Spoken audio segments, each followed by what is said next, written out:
Unapopata message kwenye simu yako ina jina la benki, usikurupuke. Unaweza kupoteza pesa zako ndani ya sekunde chache. Wengi tunapopata message ya benki, moja kwa moja tunaamini kwamba haiwezekani hata siku moja message hii imeandika NMB au CRDB au PBZ Mixx by Yas, hii moja kwa moja inatoka kwenye mitandao hiyo. Hapana, sio kila message yenye jina hilo inatoka benki. Hapa kuna kitu watu au matapeli wanatumia. Kuna kitu kinaitwa SMS spoofing. Nini SMS spoofing? Kwa Kiswahili fasaha sana, SMS spoofing ni kutuma SMS, kumtumia mtu SMS kupitia internet. Yule anayekutumia message, yeye yuko kwenye internet, anaandika message ile inakwenda moja kwa moja kwenye simu yako kupitia namba yako ya simu, lakini yeye kumbuka, hakutumia namba ya simu. Sasa hii huduma ya SMS spoofing inaruhusu mtu kubadilisha jina analotaka. Anaweza kutuma message akaandika benki yoyote au kampuni yoyote. Hebu twende kwenye huu mfano kidogo tupate concept, nadhani tutaelewana vizuri. Lengo la huu mfano si kukufundisha uhalifu, lengo ujue kwamba haya mambo yanawezekana. Upande wa kulia skrini hii nyeusi ni kioo cha simu yangu na upande wa kushoto ni kioo cha kompyuta. Na kwenye kioo cha kompyuta nimetembelea mtandao ambao unatoa hiyo huduma ya SMS spoofing. Katika hii huduma kuna sehemu unajaza. Kwanza tusome hapo juu maelezo inayosema send a SMS with any sender ID of your choice. Tuma message ikiwa na utambulisho wowote unaopenda. Meaning kwamba naweza nikajiita ABCDE alafu nikajiita EFG. Hapa ndipo panapotumika kwa ajili ya kubadilisha huo utambulisho. Chini hapo inasema license key, weka zile kodi za ruhusa.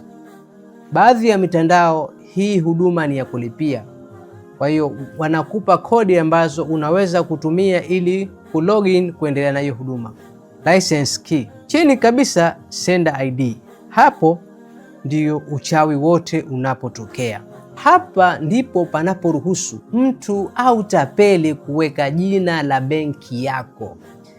Na chini anasema ingiza phone number. Chini hapo phone number. Hapo anaweka namba yako ya simu. Na chini kabisa type your SMS, type your message here. Wacha twende kwenye mfano. Kwa mfano hapo kwenye license key mimi naweka license key, lakini kwenye sender name naweka YouTube. Maana yake namtumia mtu SMS ambayo itaingia imeandika YouTube, na chini hapo namba yake ya simu, lakini nimeweka black kuweka privacy, mambo ya faragha. Alafu naweka hiyo SMS hello from Pix Service. Okay, natuma hiyo message kama inavyokwenda.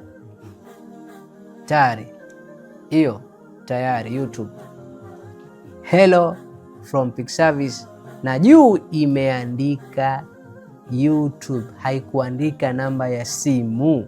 Kwa mfano huu nadhani umepata concept kwamba haya mambo yanawezekana. Kugundua kama hii SMS haitoki kwenye taasisi yako ya fedha, mara nyingi inakuwa ina maneno ya ajabu.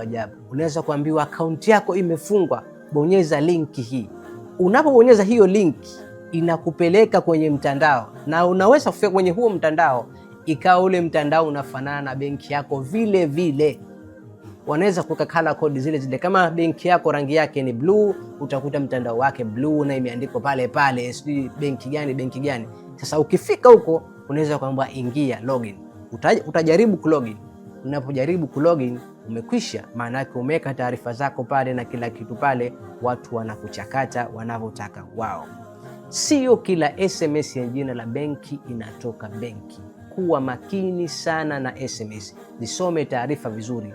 Ukiitilia shaka, achana nao hiyo message au tafuta njia nyingine ya kuwasiliana na benki yako. Hii ni Alzenjbary Technology. Kazi yangu ni kukwambia mambo ambayo huambii. Ikiwa umependa video hii, ni bonyeze like, lakini kama una swali, njoo sehemu ya comment.